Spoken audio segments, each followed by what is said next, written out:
really an honor for me to be here and to speak today to you on a topic such as diversity and company culture. Diversity in this kind of little bit not diverse audience today.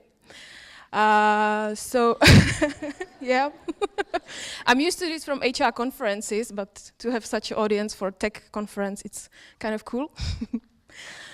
All right, as we probably all know, diversity is really very complex topic. I just want to tell you that what I'm talking about today is my opinion, my experience, and I'm 100% ready for you to tell me that I'm wrong and you think differently, because that's completely fine. Because if the topic is complex, all of us can have different opinions, and it's perfectly fine. Okay? So feel free then for the questions, or afterwards just come to me and tell me that I have it completely wrong. I'm ready. All right, so first thing, diversity. When I think about the diversity, I think about it as the whole package. Because for me, diversity is not only speaking about gender, about ethnics, about geography, different cultures. It's a mix. And diversity is even diverse teams within the same company. Because we can have engineering, we have marketing, we have customer support, we have finance, and we all know that these teams can be quite diverse as well, right? With everything good and everything challenging, what it brings. So for me, diversity is the whole mix. And when I'm thinking about the topic, it's always all of that. Maybe you can ask yourself, like, why to even care about it? Why to even think about it? Why to even try to do something with that? So here comes the fact number one. Diversity is kind of inevitable. And I have just few numbers to show different perspectives of diversity. This first one has something to do with age. We all know that we are getting older and we will be living longer. The life expectancy is going up. Showing it on or seeing it on the paper, it can be quite powerful. So on this ladder, on the left side, you see the year of the birth, and on the right side is your more than 50% chance that you will live up to that year. So how does it look like? Did you realize it before? How many of you will probably live to 100 years? Come on, don't be shy. Can you raise hands? Who's gonna live up to 100 years? I would say much more, but okay. And that's it. And can you imagine what this diversity will bring in the future? And we are not talking really about the far, far future. For example, you will have 4 generations working in one place, in one workplace. Imagine it. Someone who is 20 years old, 40, 60, and 80. Okay? Me, coming from the company where average age is 28. Wow. Are we ready? Not sure. Here is a different slide talking about the same topic. This is life expectancy for European countries. The bordered line is the age groups 15 years ago. The colored line is age year ago. You see the trend, right? Shrinking at the young age, kind of exploding for the higher ages. And this is even going further. This is going to the future. So it is now versus in 60 years. So you see quite a trend there, right? Maybe you can ask yourself, well, 60 years, that's kind of, right, that's far. Well, first of all, many of us will be still living. So whatever we do today, we kind of prepare it for ourselves, right, in this area. And also, the sooner we are ready for such a diversity and talking about only about the age, the sooner we can actually enjoy the benefits coming from it. This slide shows another part of diversity. And this is diversity based on the region of origin. And you see the trend, you see what's the split between European, North American region and the rest of the world. And you see that the expectations are, well, it will be different. It will be different. So the question is, and that's, we only looked at the age and at the region of origin. Of course, diversity is much more complex, but usually in these areas we have some numbers, we have some expectations. So probably many of us, most of us work in some companies. Just raise your hand who think that their company, that your company is ready for that. Okay. 5%, okay. Maybe 6 with the gentleman over there. And who think that personally, who can say personally I'm ready and I know what to do? Okay, maybe 4%. Nice. So we have something to do if it's inevitable, right? The fact number 2, diversity is good. I'm not going deep dive into the numbers, but probably most of us read some articles at some point about financially proven facts that if you have diverse teams, the teams are more innovative, they bring the company's advantages, they are key for the company's growth. And it shows in how the companies are performing. It shows in their profits. And these are just few numbers concerning female-male ratio in executive leaderships of the companies, and also looking at the same area from ethnicity perspective. So we know it will come, we know it's good. Then let's include the company values to the mix. Why? Because company values are actually the mirror of the company culture.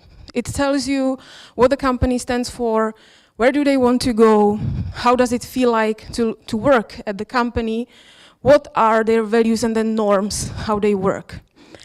And these 10 are taken from some research which was done among 105 UK companies, and these are 10 most frequent values. So if you look, for example, team, togetherness, trust, integrity, respect, safety, these are quite inclusive words. And they show that the companies, if they have values like that, the environment should be inclusive, should be enhancing diversity. How many of you see the values of your company there? At least one. Wow. 60 maybe percent? All right. So we know it. So we know that the values are right. So we should be ready.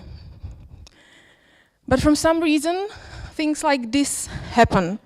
And I just took a few articles about what happens when something is really not right. And it shows us that diversity, inclusion, and the company culture goes hand in hand. And what these have in common, something on someone failed. And I took the mixture of the articles which you could see, but also my personal experience, and these would be more on the right side, some examples from mailing lists or from my talks with managers. And it just shows what can be done if you don't provide explanation, you don't provide reasoning, and people act under assumptions, concerns, or fears. So let's talk about why actually these failures happen. And I split it into why companies fail, but also why we as individuals opt out from these areas and why actually these fails happen. For the companies, for me, the challenge number 1 is companies adopting global policies without really looking into local specifics. Probably no surprise that majority of companies, or most of international companies, they have US headquarters. And when you talk about diversity and inclusion, it is a topic which is there for decades, right? It is part of the public discussion. Many people just don't question it, it's natural. But there are, for example, regions where we are just at the beginning. And we are not used to have these discussions. It is not part of public discussions. It is not part of education. And we don't have to go far, right? We are today in Czech Republic. And I think that the post-communist countries are a perfect example of that. So what happens if you bring global diversity and inclusion policies from countries as US or Western European countries and you implement them here, just copy-paste, without really taking the local preferences and the local status quo into consideration? Well, probably something like this, right? And then also the wrong conversation.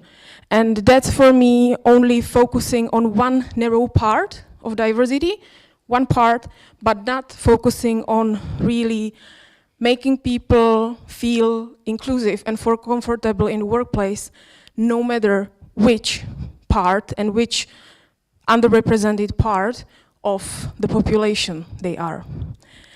And the numbers there are taken, it's just a picture of that clearly there is some mismatch. It is taken from Atlassian survey, which they did it for second row, in 2017, 2018, among US tech companies. And it says that 80% of people believe that diversity and inclusion is an important topic. But only 40%, or let's go to the 50%, 50% of people actually said that they decreased their participation in these initiatives and programs year over year. So 50% drop, that's quite huge.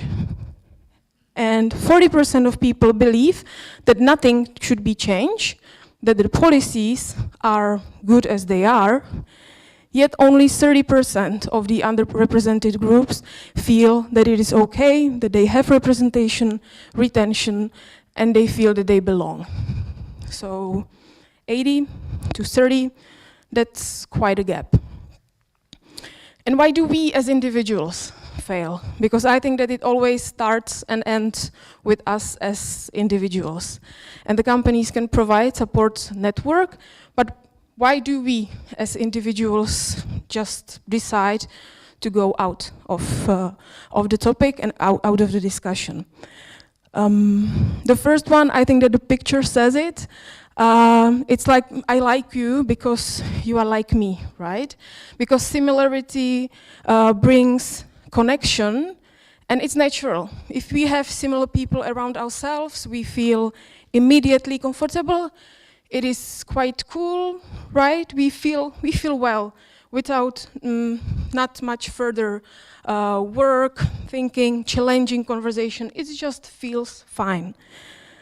Sometimes we are also kind of, I call it diversity fatigue, because it takes a lot of time and energy. As I said at the beginning, and we all know it, diversity is a complex topic. And if we don't see some move, or if there is no change, it is just tiring. So we slowly give up. Another one, breadth of issues. It is huge, and sometimes we as individuals feel that we can't make a difference, and someone else will, right? So why to care?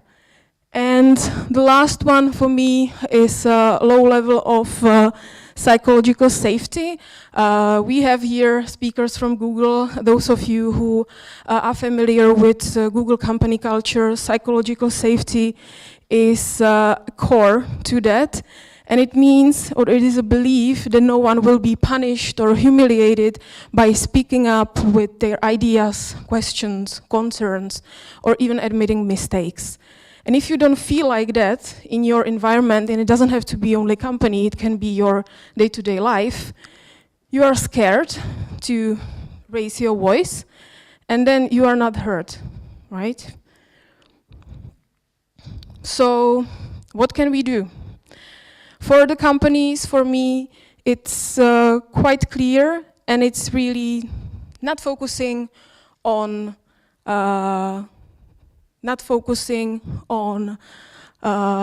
part of the diversity, but really looking to what can we do so that people feel safe and they feel good in our environment. And talking with different people, but really focusing on that. And then also focus on local specifics, but also look at the team level. Don't look only on the company level, but look to who are the people you are introducing the policies. What's the level of knowledge? What concerns do they have? Because yes, it takes so much work and it takes energy. It takes longer, much longer, but it is always better to have the discussions up front.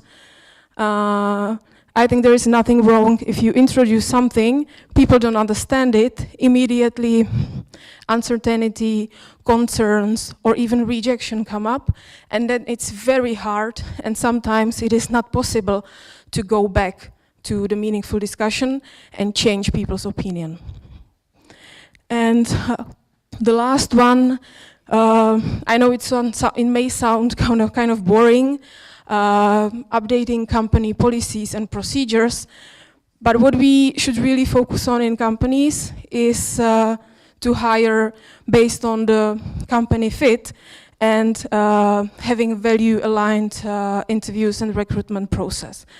And me coming from HR, I can say that it is challenging and it is long time work, because we probably, who ever hired someone in tech field? Do you have conversations, he is a genius, he's kind of weird, maybe we will have some issues, but he is a genius, so we have to hire him, right?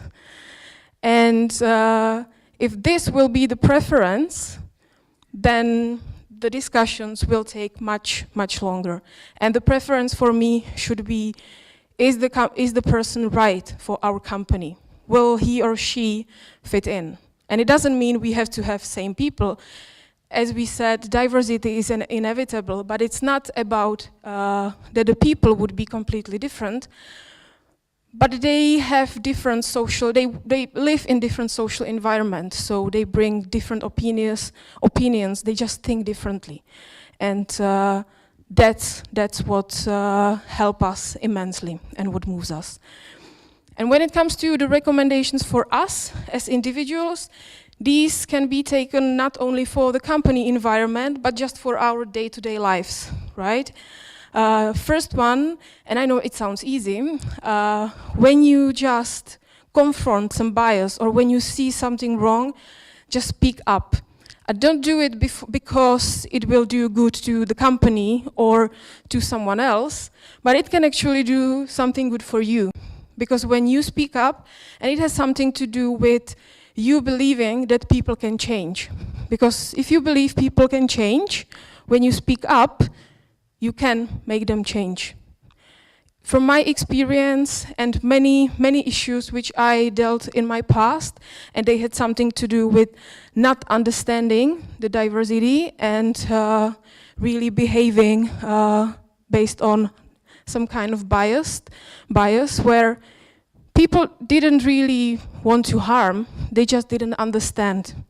So I sometimes had a feeling that I'm like a teacher or parent explaining why this is wrong and what it could do and what it did with the second person.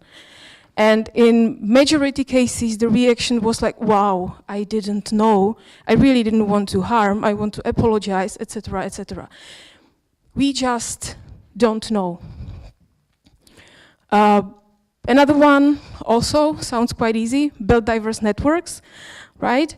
What it does in companies is that, and we probably all have experience with that, we have teams who are similar, they work together very well, but the connection to other teams is not so good. There are the differences, people tend to speak with their people, alike people, But then if crises come or if the communication is needed, there are weak links, and it harms the companies and harms the people in the teams as well. Speak human to human, that's quite clear.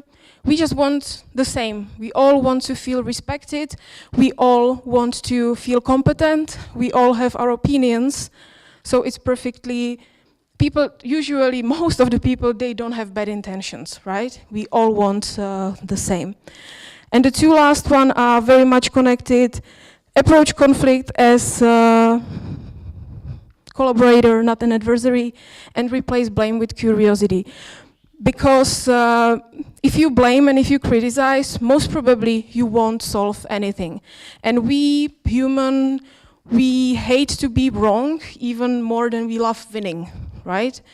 So let's just try to find common understanding and ask for solutions. Don't bring the solutions immediately, and don't assume that you know what the other person is thinking, because most probably you just don't have it right. Okay, and that's it from me. I hope that's at least some kind of seed of what you as individuals could do if you decide to do anything. Because as I said, diversity is inevitable, and for us to feeling good, not only at workplace, but also in our lives, I think it's important to be ready and to understand that it won't be easier to live in our societies, and it's totally up to you. Whether you want to be part of it and you want to do something, or you just will flow by. And that's it. Thank you. Katka Gábová.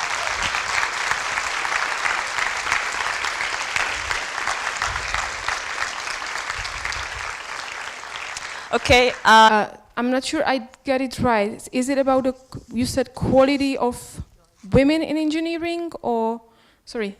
No, about the diversity of women in technology in the workspace. Because it's even more challenging for women in technology. Yes, yeah. And it is definitely a worrying topic, because there are researches which shown that, for example, globally ratio of women in engineering university degrees and university programs shrinked up by 20% over the last 15 to 20 years. So for me, every company should start way before, like, recruiting activities, and I think that it's each company's role to help the society in that. And not all the companies are ready, but I think that where you can really make a change is children and their parents. So that's where our efforts should be focused as well. Not only hiring from universities and going to high schools to do some cool workshops, it's fine, and it helps us to bring more women as well, but I think that the real change starts with children and their parents, because that's where biases and these kind of thinking really starts for me. So I think that that's important part where companies, but also we as individuals and you as women in tech can play a huge role. Okay, and one more. We have, can you just pass the first thing over here? Just throw it. Throw it, yeah. Just.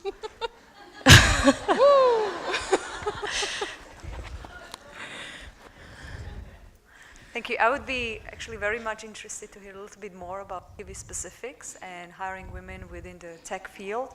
Do you have any strategies or approaches that you apply within the company to increase the diversity, working with supervisors when hiring or during your interviewing process? Do you have some targets? Yeah. In kiwi.com? Yes. Honestly, and I know that there are colleagues, so I won't be lying, we are far away from having a strategy in this field. Okay?